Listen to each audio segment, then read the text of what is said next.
Hey, hey, we're live here with the HBCU Stroll. I'm great to be feeling good to come back and talk about HBCU football. Man, today I got three special guests. You know, everybody's been talking about the Bethune-Cookman deal, Ed Reed, Deion Sanders, talk about HBCUs, but nobody talks to the people who do it, done it, been there, the ups, the downs, the sacrifices, is the former head football coaches. I think our former head football coaches don't get enough praise. You know, once you win so many championships and then you end up moving, we get lost. People who even analyze HBCU football games are not former coaches or former players per se, and that's just ain't right. You know, when you watch the NFL and those guys come on, they promote each other. When you watch NCAA football with the PWI's Power Five schools, they promote other coaches. One coach go from one place to the other. But in black college football, we get stalemate. Most of the times when a guy leave a head coaching job at a HBCU, he never can bounce back. You know, and that he's a championship coach, and that's what I got on today. I got on championship coaches. If you guys want to know something about black college football, these the guys who you should be calling. These guys should be, first of all, the guys I got today should be coaching today, whether it's a head coaching job or assistant coaching job. But they're not. They're not. And for some reason, we as blacks, we as HBCU schools, at least in the athletic department, I don't know what some of these athletic directors are looking for. If you got a perennial losing program, and you got to know the statistics, 75% of coaches are losing coaches. If you go back and look 4 or 5 years from now and look the list of guys who's been coaches, they no longer coaches. Only about 25% of them. So if I'm in a perennial losing program and I need a guy to come and help me turn my program around, then I'm gonna look for those 25%. And today I got three of them. I got three of those guys that whenever they go, they win. Coaches is not supposed to do what athletic directors and presidents do, and that's raise money. A football coach, a head football coach, supposed to put together a program and he's supposed to win, and winning raises money. People give money to people, and people support winners. So no, no longer I'm about to bring these guys on.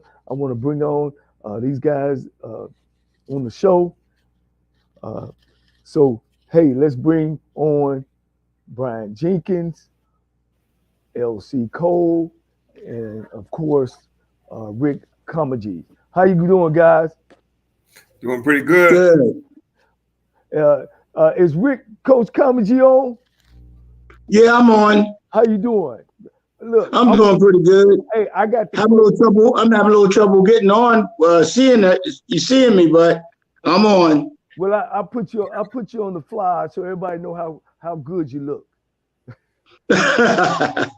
Okay. Coach. Real quick, we gonna get right in it. I know, Coach, you got to get back. I got three championship coaches, and I want to get to it because if you're looking for a head coach today, I got three right here that they can put on their list. Coach, you won at Central State, champion. He's part of the national. What? How many national championships, Coach? I guess about two or three. Okay. You get the job at Tuskegee. How many national championships, Coach? I was one there where I had a record of 90 wins and 26 losses when I left. Won Yes, a lot of Eastern Conference championships. yes, sir. And see, hey, Coach, today, y'all think we this group, we don't even talk about conference championship. We talking about national conference, all that good stuff. Coach, you go to Jackson State. I'm gonna say this: you went to four SWAC championship. Yes, I did. Won and went to four of them, and it was great. It was great. They treated me well, and I really enjoyed it there. I Okay. hated leaving. LC Cole, only black coach. Go ahead, just tell your story real quick. All the wins, first African American captain at University of Nebraska. Uh, you went to a PWI. Hey, we here Yeah, today. Go ahead. Yeah, I coached, and like you say, in the major leagues, and then I came down, and my first head job was at Tennessee State University, where we went over and took a program that hadn't won almost about 15 years, and we was able to turn the program around. And when you're at Tennessee State, you're in Ohio Valley Conference, so you're playing a little bit different breed of football. You're playing, our schedule was we played the real tough, black schools like Jackson State, South Carolina State. We played those types, Florida A&M. So we kind of played all those teams. So it was a real tough conference. And then we ended up winning back to back, and like you say, being the first black university to win an all-white conference. Then we went down to Alabama State. First year down there, we ended up winning the East Division Conference, but A&M was able to go, and then we come back the next year back into the championship, playing against Grambling. So. That's the experience that, I had since I was in, black college. And you was the last HBCU school to finish #1 in the country in '99. Right. Yeah, I don't think nobody ever reached that feat. Yeah. Yeah, the conference hasn't been that good since 2000, where it was you had normally would have like about 5 or 4 black schools and Division I AA, ranked up there in the conference. You look right now, this year, there's really nobody. I think it might have been Jackson State, might have been the only one that was ranked, but nobody else was ranked in that, in the top 10 in the country. I lead the last for my young coach. He's the youngest of the group, but he's definitely a championship coach. And he's so happy to coach at the school that's having all these issues over these last couple of days. Coach Jenkins.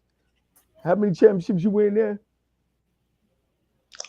Do I got you? Coach Jenkins. All right, we'll move on when Coach get it. 5 championships there. There you go. Yeah, he won 5 championships. Is that him, Jenkins? Yeah. And Yeah. College national champion. Yeah. Coach Comegy, real quick. We're gonna move along and when he get it straight. Coach Comegy. Yeah. When you how does it make you feel when you of course you still got the fire in your belly and they tell you to fill this application out, which takes you over an hour online, and then they tell you to send your resume, and then they hire a guy with no experience. As an experienced coach like yourself, how does that make you feel? Well, naturally, it hurts because you're dying to get in a situation where you can help out. You just feel I feel kind of helpless sometimes, where I know I could have accomplished something and done something for some young people, and they bring in. Well, I'm not going to criticize who they bring in because that's their ball game, but they bring in someone that your resume beats twofold, and it's a shame that, but yet and still they go with that. You never know why. You wonder what the reason is. You're always thinking, negative about yourself. Maybe they think I'm too old. Maybe they think I can't do it. Maybe they think I can't fundraise. Maybe you're always going through your own mind because you can get out there and get it done. Right. And it hurts when you can get it done and you don't get a chance. Well, ain't no question, Coach. You can get it done and got it done. Coach, some professional LC, when you go in and take over these programs that you have, if you've taken them over from college down, you've coached with Nick Saban, you've played for Tom Osborne, you got all the flowers and I don't understand, what happens that you don't get that another opportunity. And then when you look at these guys, like I said when I started the show out, 75% of most coaches lose. There's 25%, and I'm talking to 2.25%. Tell me, when you come into a program, what you look for? Yeah, it's kind of disheartening, just like Comegy said. You start thinking about yourself. Is it age? But when you look at, you can't really say age, because then when you look at Nick Saban and then you look at all the other coaches that are still out there that are coaching, those guys in their 70s and mid 70s, and still out there coaching. So how do they look at it different than the way we look at it in HBCU? See, that's to me, I'm gonna say it's not fair. And everybody just say, hey, they're putting these young guys into inexperienced conference, and then you look the way the conference is now. I mean, the conference is very weak right now. I mean, like I said, if you go back in the day when Coach Comegy, myself, and these other guys were coaching, shit, it was tough football out there. You had to be prepared and ready to play every week, and that's just the way it was. I mean, it wasn't like games. I mean, we were a Division I AA program, and Comegy with Division II. Shoot, they beat us. So Division II was just as strong as I AA program. So it wasn't really any difference when it came down to black college football, because everybody was out there battling. Everybody was battling on the recruiting, and that's how it was. Yeah. Yeah, Coach Comegy, I know, they say like LC said, you was at Tuskegee Division II, but you took on all comers. The only thing about you, Coach, is, and you will tell your story. How did you feel? Because we played that classic at the end of the year, the Turkey Day Classic. And man, that game was sold out, 30,000. You didn't get an opportunity to go for that national championship.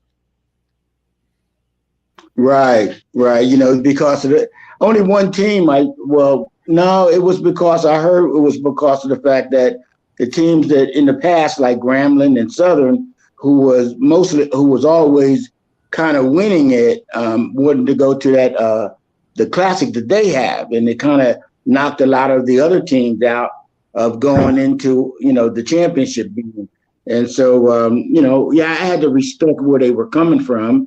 With Grambling and Southern playing that game at the end of the year and the playoffs beginning. Right. And so we at the conference kind of just let that go, because they were really the two teams, I think, at the dominant force, at one point, in one AA. So it kind of threw everything else off. Some teams tried to get in and opt out, but we were in the conference. And so a lot of times you just couldn't pull it off because of what was going on between those two teams.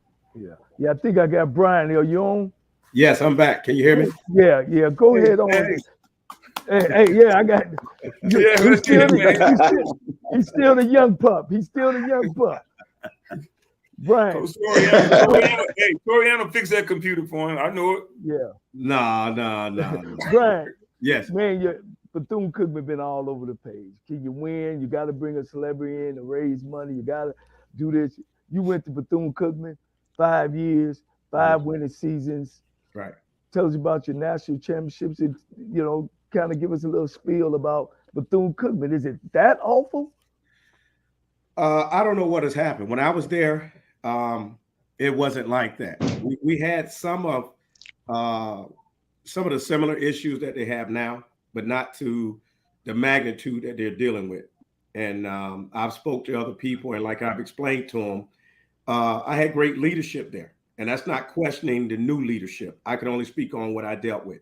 Lynn Thompson, Tony O'Neill, Sandra Booker, they were great leadership. So whenever there was an issue, they jumped right on top of it, got it taken care of, made sure it didn't occur again. Dean Walmack, who held the position that was over the dean of students, he made sure that he stayed ahead of issues like that. But we wanted for nothing. And that's why it's very hurtful to me to see the program decline to the point that it is now. It's unfortunate, but Bethune-Cookman is a wonderful place to coach. It's a wonderful place for student athletes or just regular students to get an education. So I don't know what has happened, but I just hope that everybody can just stop talking about what happened and start talking about how to fix whatever the issues are. Right. Rick, I mean, everywhere you've been, and I'm from Ohio, I know about Central States. Tell us about Tuskegee. It wasn't, Tuskegee wasn't Tuskegee till you and your staff got there. Rick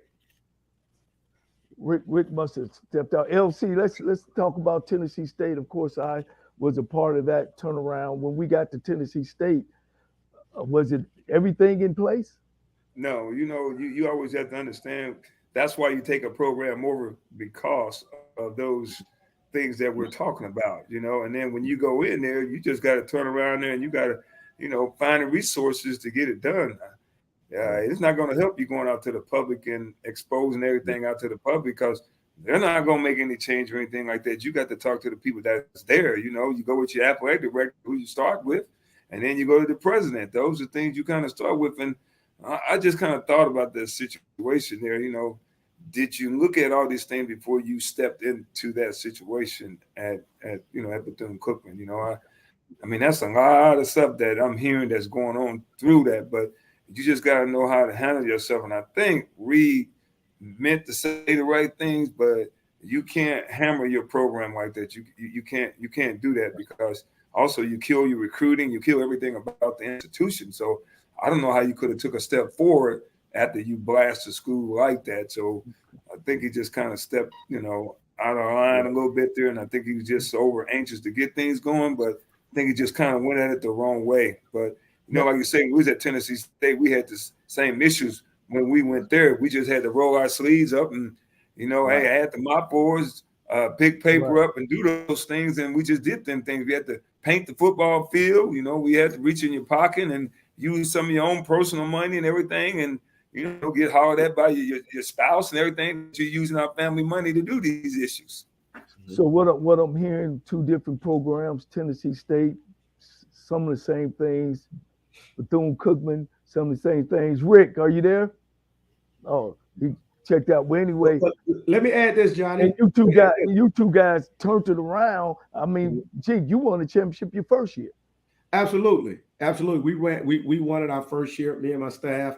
But here's the thing, just like LC said, you got to roll your sleeves up and you got to go at it. And that's what we did. And the wonderful thing about Cookman is that when we went in that same building that Mr. Reed said was trash, we won our first 2 championships in that building. But what we did, we made that building like the Taj Mahal, the best that we could.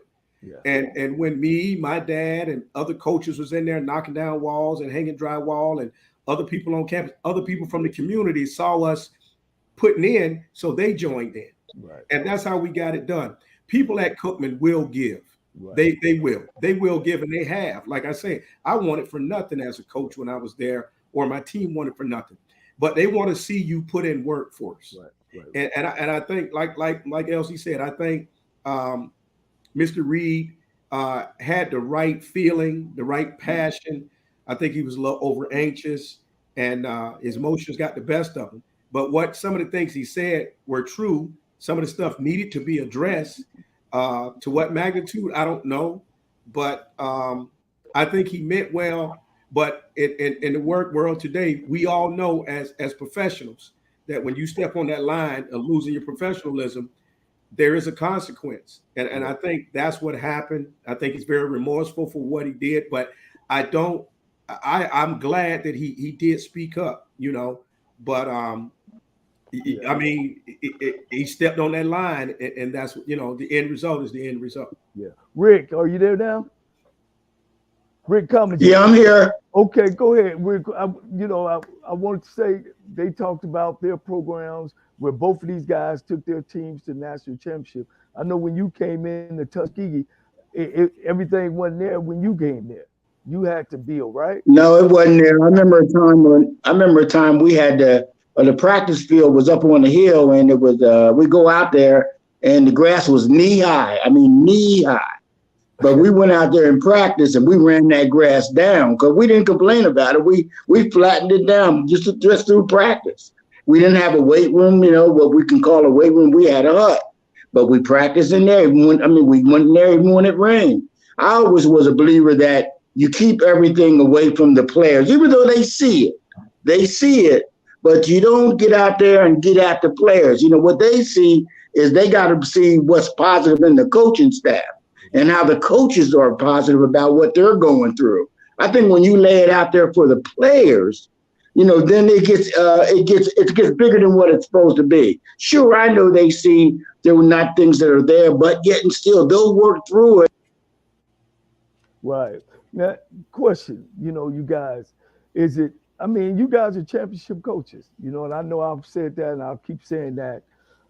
And I've always believed that yeah, you do need funding, but it's the general. It's the guy who's calling the shots. You know how you guys feel, and I'll start with ULC about the new trend now that you can have all this experience and been a winner, but a guy because he's a celebrity, he gets to come in. He makes more money than both of you guys have. I'm pretty sure.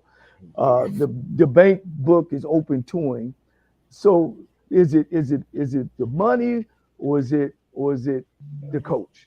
Who's leading the show? Go ahead, LC. Well, I would use Tennessee State for instance. You know, when I was there, when I was the head coach, and I'll just say we made my salary was $75,000, and we was able to, turn the program and do the right things. So they went through a couple of coaches. Then they bring Eddie George in there. He makes $400,000. Yeah, He has no yeah. coaching experience, none at all. And a lot of the sisters on didn't make that kind of money when you was there. Coordinators only made $40,000. Now they're making $150,000, not winning, and losing to inferior people. I don't think it's right, but I just think, to me, what's happening right now is the universities think they can go get these quick fix and bring these big time guys in, and then try to put a program together, and they're not winning, and that's what happened. What I think also is taken away from young black coaches that's coming into the profession, that's working their butt off, and they're not getting any chance to go through and become coordinators and head coaches. Because we're killing our young black coaches right now because they don't have an opportunity, because now every program is looking for pro guys. Pro head coaches come in, and the first thing they do is go hard at pro buddies. So our young black coaches get knocked out of the game. Yeah. Would you, Gene, when you hear that about celebrity coaches coming in, and the thing about coaching and human, that you go through different things. Right. We're hard on each other. Right. There's no way that Brian Jenkins still should be coaching. You had some outfield activities. So have I. Right. But you just a man like anybody else. But you've done your job. How you feel when you see that, when your counterpart across can bounce from job to job. Petrino just got hired at A&M. I think they might be paying him about $1 million. Yeah. And there's no way that you should go somewhere. And you got LC Cole at Allen University. Right. You're not putting down Allen University because it's a great university. And now you're working at Edward Waters University, trying to hang on, and you got all this talent and knowledge. Right. Well, first of all, hell, when Cookman hired me, I was a celebrity, so I might have started all this. Yeah. But no. First of all, I'm very grateful that Edward Waters gave me a chance. Just like I'm very thankful that Allen has hired a high caliber coach like LC, who I respect, who used to slap me across my head when I was a young coach, and made sure I knew what it took to be successful and do what I needed to do to be a good coach, as far as being knowledgeable. You too, Johnny. I mean, we used to sit down all the time. I remember, hell, I used to run, and you used to ask me a question. If I couldn't answer it, you would just turn and walk off. But I would find you for the end of the day and make sure I got that answer. But it's disturbing that there's an imbalance in coaching. We all know it, and some people say it's a sensitive topic. No, it's not a sensitive topic. It's a true topic. It's a real topic. Yeah. There is some unbalance, and it's unfortunate. But the only thing you can do is keep plugging and trying to change it and make it a level playing field, and hopefully create things better for those to follow. Just like UNLC. UNLC made it better for me to get the opportunity to become a head coach and do what I'm good at. And all I'm trying to do is do the same thing. That's how you guys taught us. But like LC mentioned, these young coaches, they don't have an opportunity now.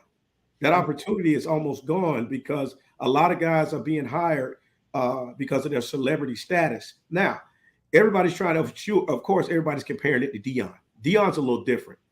Deion kind of went through the process. He was a high school coach, high school coordinator, moved up the ladder, hired the right people around him. And look at him now. He goes to Colorado. He takes all those persons with him. He advances them, and then somebody off of his staff, T.C. Taylor, gets the job which is phenomenal. So it's a little different. But I think what's happening is a lot of administration people are seeing the dollar signs. They really are. And sometimes when you look at one side of a coin, you don't see the other side. So you actually don't know what that coin is worth or what's the value. Well, you two guys still got fire in your belly, so I'm gonna go ahead on and say it. I think the presidents and the athletic directors are taking a shortcut. They are the fundraisers, and they're taking a shortcut to bring a celebrity guy in to try to quote unquote get the fundraise, help them in fundraising. And in this case, it backfired. I'm glad Coach Comegy, you there? Yeah. Yeah. Yeah. Coach, I mean, your take. I mean, when I was coming up, all three of you guys got trees that coaches have came up under you, and then of course, LC came up under Nick Saban, Brian Jenkins. Your deal is you came up underneath us, and then all of a sudden you got a tree. Coach Comegy, you got Aaron James now, the head coach. You've got a lot of guys that have came up under you as well. But Coach, at this point in time, do you think that winning is the reason why you raise money, or trying to bring the money in? Is winning more important than trying to go out and fundraise? Well, winning is very, very important. Let me just say that, your winning is important, because a lot of times people won't give unless you are winning. And sometimes it's, they'll say, well, let me know when we can help you. That's when you're not winning. But when you're winning, they tend to dig in their pockets a little bit so you can get the things. It's really for the ball players, what they need. They need uniforms, spikes. You hear about young men changing helmets and all that kind of stuff on the field, wearing somebody's helmet. Well, you got to go get that stuff. And sometimes the budget just doesn't allow it. And so I think, fundraising is very, very important to get the kids what they need, even if it's just mouthpieces or shoestrings or jocks or whatever they need. They feel good about themselves when they have. And if they start fitting in, that's what I was saying earlier. You got to make the kids feel good about themselves, regardless of what is going on around you. As I said, they see things. But if they're not feeling good about it and they see the coaches, talking about it bad, and they hear things going on, they're not going to play for you. I think kids got to fall in love with you as a coach and as the coaching staff. And they do a lot to get them right and get them ready. How they sit on the bus, what's going to happen when they would get there, rules and regulations, disciplinary stuff. They want a football team. They want the luxuries of everything, but they want to be on the team. And some kids have never really been involved with a team, especially when the team begins to win. It's even better. Families start coming to games that never came to watch your son play in high school. A lot of things can happen, but fundraising is important to help out on getting the needs. And if you can't get the needs, it's hard. Just like at Valley. Yeah, well, I'm not going to talk about any school. I told myself we were going to do that. But we said we weren't going to make no names, Coach. But Coach, I know you. I know you was getting started, Coach. That fire was coming at you, Coach. I know you said you had to go at 12:30. Tell me, Bethune-Cookman right now is putting together a committee, and they still looking for coaches. Of course, Morehouse as well. Tell me, Coach, for people that's tuning in, what makes you the guy, or what's on your mind that you want to share with somebody that's saying, man, Coach Comegy is a guy that we need to hire? Well, one thing I think they need to look at is I'm well experienced at bringing up a program instead of going, I've been into Tuskegee when they weren't winning. I've been in situations that weren't winning situations. Jackson State, when I got there, were really down, and I had to turn those programs around. And I think I've been pretty good at it to know how to adjust and make those programs work. I tried at the last place I was at, but I'm going to let that go, because I would just appreciate they gave me a job, just to do so, but I tried, but, Coach, they didn't work for it. I couldn't come with you for 20,000. Hey, I didn't expect you to, partner. Well, in saying that, and I think what's going on, and you guys make this comment on my statement first, is the head coach hired for fundraising. And number two, I think that we're still stuck in the 60s and 70s when coaches worked on campus. They were football coaches, but they worked in the dorm, they worked in the cafeteria. And I think as HBCUs continue to refine themselves, they got to get away from the old school where they don't want to pay assistant coaches because they're not instructors. Because you guys know, and I'm gonna say this and let you guys comment. You can have a biology seminar, you can have a debate show, the president can have a meeting, but nobody besides the head football coach on the college campus can get 20,000 to come every Saturday. So go ahead, LC, you can kind of comment on that. I think that's very true. That when presidents are hired at universities, you barely even know. I don't even, I'm from Ohio, and I don't even know the president of Ohio State, but I know who the head coach is. The University of Alabama, I don't know the president, but I know who the head coach is. The University of Texas, I know who the head coach is, but I don't know the president. Right. So there is a lot of value, to that. And just like Comegy said, winning brings a whole lot. And, people like winners. People will reach in their pocket and do anything for winners when they come around to raising money. You can raise those tickets and you can have different events and, a lot of things go on, just like now with the new thing with the athletes right now that they can, sell their jerseys and do all that kind of stuff, being advertisement promotion now. So you just look how football has changed NCAA completely around the country now, that kids can make money now and bring money into the institutions. But then again, it goes back to what Rick says, you have to win. And when you win, it makes a big difference. And just like you say, it's four of us sitting on here and all of us don't win championships and won. And then you kind of look at us right now. And we out of work. Yeah, I know. We people look at us totally it's different about black coaches. I don't know why our culture is like that. That you can't go back and win. I mean, if you won before, what's the difference? I just see too many of our counterpartners still moving around the place to place to place, and I'm gonna hit this one because I think it's very important. I thank Teddy Keaton for bringing me here as a coach. See, we don't work as a family or as blacks right now. See, all four of you guys should not be out of work because you have a group of guys that you had worked for and you groomed to become coaches. And some of them are head coaches, some of them are Division I and all that. Ain't not one of them picked the phone up and say, I'm going to bring my head coach along because what he did for me when I was starting off. And that's what you always got to look at.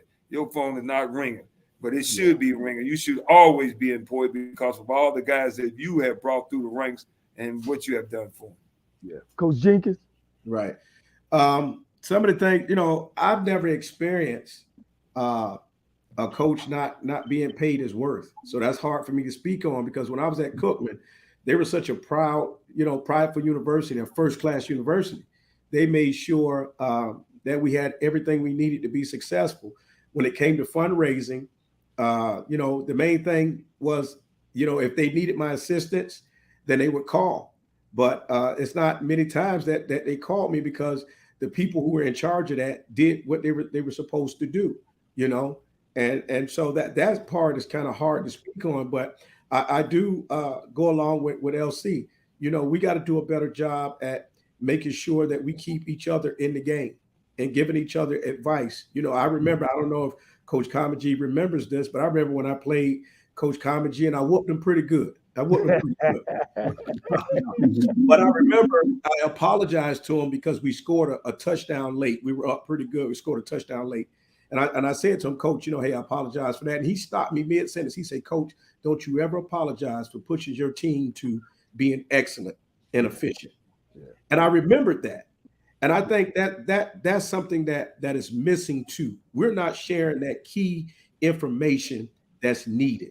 Right. Every time I run into LC, he'll tell you, I pick his brain. I ask him all kind of questions about running a program. Hey, LC, what did you do back then? We talk about the Tennessee State days when he was there because you guys were dominant. You were doing it at a level that nobody else did it at and still hasn't done it at. So why somebody wouldn't pick up the phone and call LC or call you, Johnny, or call Coach Comegy, because Coach Comegy has did it at a high level and did it at many different programs. I don't know. I'm the young one in this, and I'm experiencing it a little bit, but I'm pretty sure the day's going to come when it changes, hopefully for all of us. Yeah, Coach Comegy, and I'll go around and ask you guys. It's a question: can a celebrity coach open up opportunities for HBCU coach, but what a HBCU coach can't? Can he open up different arenas? Coach Comegy? Yes. Go ahead. Can a celebrity coach open up opportunities that you can't as an HBCU coach? If he comes in, can he open up some other avenues that you can't? I'm sorry, I didn't hear you. Okay, can a celebrity guy come in and coach a HBCU school and open up areas that you couldn't as just a great coach, a great head coach? A great head coach? Yeah. Can a celebrity coach open up other areas? Say it again. Okay, can a celebrity coach open up opportunities? Can you hear me? Oh, I'm gonna pass it on. Go ahead, say it again. Can a celebrity coach open up? All right, pass it on. Okay. LC, can a celebrity coach open up opportunities that you can't? Well, see, I don't think so. I mean, for myself, I feel like I'm a celebrity, but what the celebrity coaches are doing is, and I think what they do, they kind of deceive the university. Because when they come in, they'll say, well, I can go get Shaq, I can go get Michael Jordan, I can go get this guy. So what the ADs and the president's eyes get this big. See, but they don't understand, but that's just a one year little donation to you. So what do you do after that? So no, because they're hard in it to like you and Jenkins and Comegy. They're hard not into it like we are.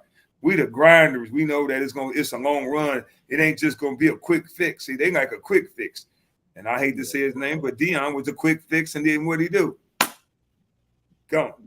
See, so we in it for the long run. Stepping stone, more likely. Yeah. Go ahead, Coach. You want to chime in on that, Coach?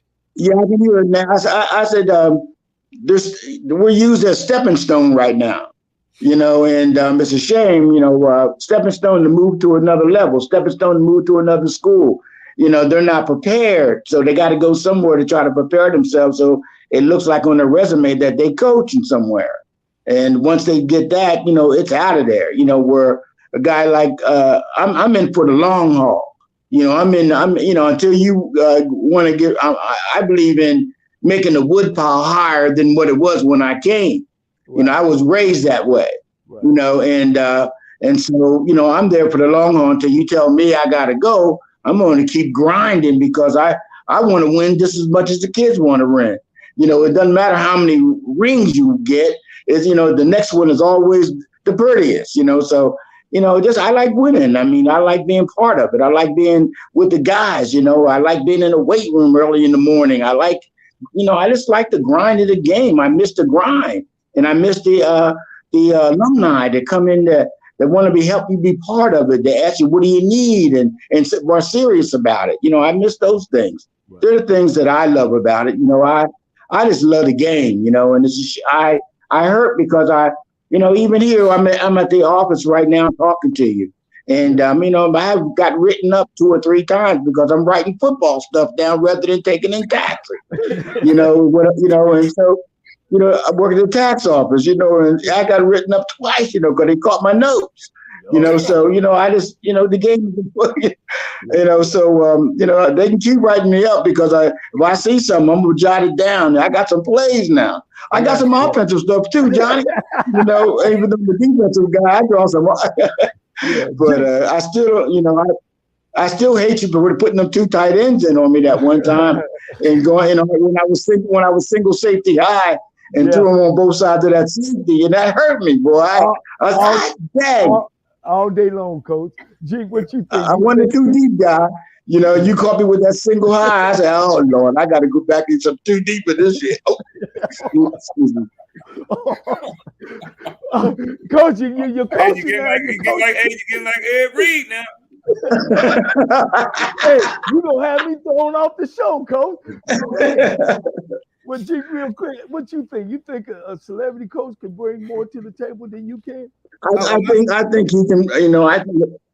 I think he can bring in people that maybe I can't bring in. People of his own level, meaning Snoop Doggy Dogg, and I can't bring in Snoop. I can't bring in Strahan, and I can't bring those guys in, but I can bring some good people in to help us. But I can't bring in hip hop and all them guys that he knew making money, and I can't do that. But I can bring quality here. I can bring only quality. thing counts, man. They want to stay. Only thing counts is W's, coach, and the rest to come. Go ahead, Coach Jenkins. I think I'll say it like this: X's and O's. They got to pick that pen up and get on the board and show me. They got to show me that they're better than me out on the football field, teaching technique and everything, and not just scheme. So I don't think they bring anything better to the table than I do. Now they may have played the game at a higher level and got a little further than I did as a player. That just means they were blessed at more athletically than I am. That didn't mean they knew more. And I wouldn't say that they can bring more to the table off the field. I would say they'll get a different response than I would get because, they've had a chance to meet that high celebrity style of people. So when they pick up the phone and call Shaq or Vince Carter, or whoever, they'll get a different response than when Brian Jenkins calls. But if you put both of us in the room with those caliber of people, we're gonna come out with the same. Well, I'm gonna come out with a little bit more, because like Coach say, that's about the grind. And when you learn how to grind, you learn how to do things, and you learn how to convince people of what you're trying to do, and you learn how to show people your vision without even being there. So I think it's just a different response, but I would not say they bring anything better to the table than I do or any of the gentlemen that's on the call right now. Yeah, it's important for me to say, and knowing all three of you guys, is that it wasn't the first time where you tell your players to sit in the front three rows, they back to the back of the chair, their feet flat on the ground. It ain't the first time where you talk to your players about doing the right thing and don't embarrass yourself. People think that's the first time. That's kind of like a baseline for coaches, Right. because you don't care about the helmet. I tickle people all the time when they always ask me, well, where's the LC coaching at now? I said, look, my brother don't coach. He don't coach mascots. He coach football. And I'm pretty sure for both of you guys, you guys coach football, and that's why you guys shouldn't be out. And I'm not saying out of coaching. I think you guys should be much more, and you should be on some type of committee, or somebody should be calling you guys and saying, who should we hire as a coach, or even asking you to be on their staff at a higher level. We don't shoot our guys to the top, and even when you watch black college football, I don't see why they don't call you guys and have you on the sideline talk about what's going on in the game. You know what I mean? Or putting together some stuff like they do Eli Manning and them kind of guys. We don't take care of ourselves. We don't take care of our champions. You watch black college football now, the commentators are still talking about Eddie Robinson, Jay Gaithers, W.C. Gordon, which Marino Castle, which was great coaches. But it's our time right now. Our age we at prime age. Everybody's won an NCAA championship in the last 20 years or been in their 60s and up. Anybody disagree with that? No, I agree with that absolutely. But when you mention those great men that you mentioned that were coaching, the one thing that all of them had is they had somebody by their side who could advise them. And I think on this Cookman situation, I think both groups, I wouldn't say failed each other, just didn't come through like they should. You should be in that meeting right now. I agree with that. You down sitting in that meeting. I agree with you. And I think this, when you hire a coach, you know what a coach is built of. You can feel his energy. You can feel his passion. When you meet Mr. Reed, you feel his passion. you know he's a fighter. When you do your history check on him and see how he came up and what he's been through, he's a masterful person. But you also know he's passionate about everything that he does and everything that he has done. So therefore, in knowing that, so they should have had someone by his side to advise him every step of the way. This is what you're going to deal with, but hey, let's put a plan together. There was no plan put together. Right. So I think on some ends, you know, both groups failed each other. And I wouldn't say Mr. Reed failed. He just didn't respond in the right manner. But I think his heart was in the right place. But if he would have had somebody there who knows the lay of the ground to advise him on different things, I think he would have been a success story in the long run. Well, me chasing that story, I think the president, they hired him on the basis of letting him know that he never coached before and that they were going to put some people around him. Right. So I don't know what you think, Rick, as far as as a head coach, some of the qualities. If you could give us a couple words on qualities of a head coach. Sometimes it's difficult for administrators to really know a football coach.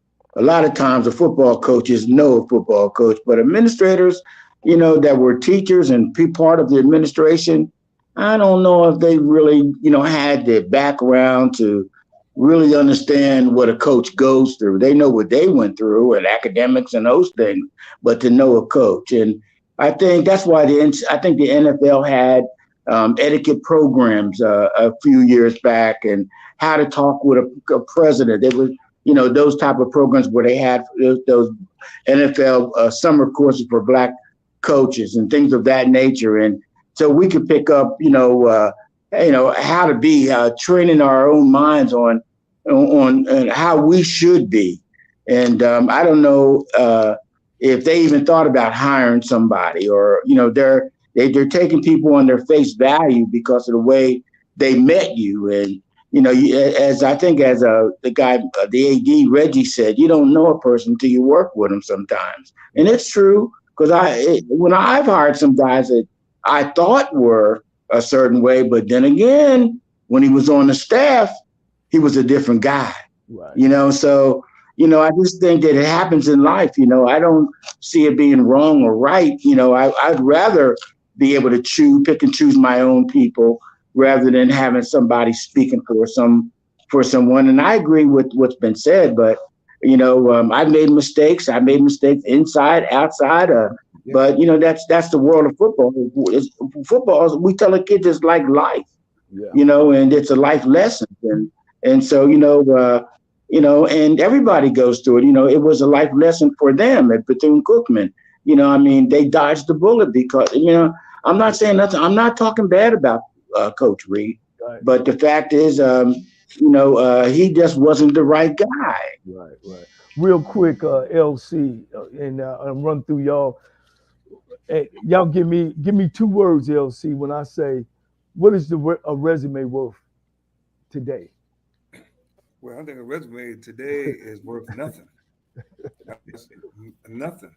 Nothing. Because, it's nothing because a resume is good. I can look at my resume and say I got outstanding resume. I can just toss it out because hey, I ain't had a job for a long time. So Teddy Keaton called me up and gave me this opportunity here, and I've been through the ranks. And that's my high school. Brian, you came up right behind me. They told us we had to cut our hair, get out of the hallway, put on some slacks, wear a collar shirt. I've seen you done the same thing. What a resume. You got 1-2 words to describe what's a resume today. I agree with LC. It doesn't mean anything anymore. Usually it's your body of work. But now today, that doesn't mean anything anymore. And that's that's a shame, because you got guys that are in this profession that are greater than Brian Jenkins, who are great coaches that deserve an opportunity. But the question is, will they get the opportunity? If you look at their resume, no, because the resume doesn't mean anything, because you never get a chance to really look at their body of work. So I agree with LC. I can put a resume together. You can see all the championships. You can see all the positions I've coached, the different leagues I've coached in. But that doesn't mean anything these days. And it's a shame. It really Yeah, is. and that's why when Right. when I look at Right. these administrators and they get hard, they make sure they put all their certificates on their resume and all that, and all of them get hired because of all that. But Right. then when it comes down to hiring a football coach, it's I just don't I don't know. I don't even want to go there. Hey, we coming to the end of the show, Coach Comegy. I know you got to get back to. We don't want you to get rolled up and don't cuss. You ain't lying. And get me put off my show, but give me your last words. Try to make it a minute so we can move. I got to Well, be. I just want to. I'm honored to be here today, and I agree 100% about resumes. You know, I think that if they really want to know who we are, bring us in for an interview and let us sell ourselves and let us tell you who we are. Let's look in the eye, face to face. These resume stuff is just not getting it because they already got in mind someone they like. Give you a chance to beat that guy out. And they're not doing that. And you're not getting a chance to get in there and beat the other guy out anymore because they're going by paper. You know, they're not, well, I can't say they're going by paper because sometimes the other guy don't have enough paper, but they're not looking at just like we said here today. Let me get in there and look you in the eye and hustle that job out of here because I want to work. That's about it. Thank you very much. Coach, I'm letting you finish it off, man. Guys, I want to thank y'all. LC, of course, man. You know, Mama told me to tell you that you done a good job. And Jake, man, look, boy, I'm going to be watching you. Man, next time we all get some jobs, hopefully it's soon, that we make sure we look out for each other. Thank you guys for coming on today. Thanks to everybody for tuning in. Probably my biggest show ever because they want to listen to championships, and you guys know how to win championships. Gotcha. It's your biggest show. Okay. Thank you. And that's why. Thank you. Thank you, guys. Thank you, guys. Got to go pay some bills and keep this thing going. Hey, I just want to say thank you guys for tuning in. You heard it from guys that's been in the trenches, guys that don't drove the car, not from guys outside and what you think and what you don't think. These guys have done it. They've came in, picked up these programs. They've cut trees. They built lockers. They lined fields. They've done it all, and they've won championships. And as I always say, if you feel yourself at the end of the rope, tie a knot, hold on tight, because ain't nobody bad like you. It's Sybil Wilkes with what you need to know. Today is Monday, January 30th, 2023. Number one, it all started about 8 p.m. Saturday, January 7th of this year, when Tyree Nichols, driving to his mother's home, was stopped by Memphis police for what was described as driving recklessly. Video released Friday indicated there were two violent confrontations between the 29-year-old man and 5 policemen who, like their subject, were black. Today's What You Need to Know includes a capsule version of the Memphis police video, lowlights if you will, along with the personal observations of a young black man and a young black woman with her own encounters with police. Number two, many in the world, if not most, were introduced to Tyree Nicholson as a man attached to a maze of tubes on his deathbed. This is not how contributor Cameron Riley wanted to meet Tyree Nichols, described by friends as joyful and lovable at a memorial service this week. Read more about Cameron's thoughts about Tyree, the baby of the family, born 12 years after his closest siblings. He had a 4-year-old son and worked hard to better himself as a father. He was an avid skateboarder from Sacramento, California, and came to Memphis just before the pandemic. Number 3, the U.S. is poised to make COVID-19 vaccinations more like a yearly flu shot. The FDA asked its scientific advisors to help lay the groundwork for switching to once-a-year boosters for most Americans. COVID-19 vaccines have saved millions of lives, and booster doses continue to help the most vulnerable, even as more contagious variants have popped up. Number 4, social justice activist Coy Malone never met Tyree Nichols either, but they have a police stop in common. Fortunately, Coy walked away from that experience alive. Coy talks about the part of the historical distrust of law enforcement, often seen as being more heavy-handed and violent in dealings with black people or in black neighborhoods. Read more about this and Coy's prayer that this evil madness stops. Number 5. What is a promise? A promise is assurance that a particular thing will happen. God's promises in the Bible are just that. There are a lot of promises in the Bible. Depending on the research, you may find that there are more than 3,000, and some say more than 7,000. God's promises are found throughout the Bible. Read more about it in today's Ministry Monday. Here's your daily inspiration from Yogi's Jewels. Wise people believe that the new wealth is health. All right. Join me today live on YouTube and Facebook at 7 p.m. Eastern, 6 p.m. Central with social justice activist Coy Malone, producer Ahmed Gordon, and Dr. Frederick D. Haynes of Friendship West Baptist Church as we discuss today's top headline and more. Join me and my friends at the American Heart Association as we kick off Black History and American Heart Month with the Be the Beat campaign, encouraging one person in each household to get CPR certified. I'm excited to host the Impact with Heart Black History Month celebration at the Long Gallery in Harlem this Thursday. To subscribe to my free daily newsletter, please visit SibylWilkes.com. Be informed, be empowered.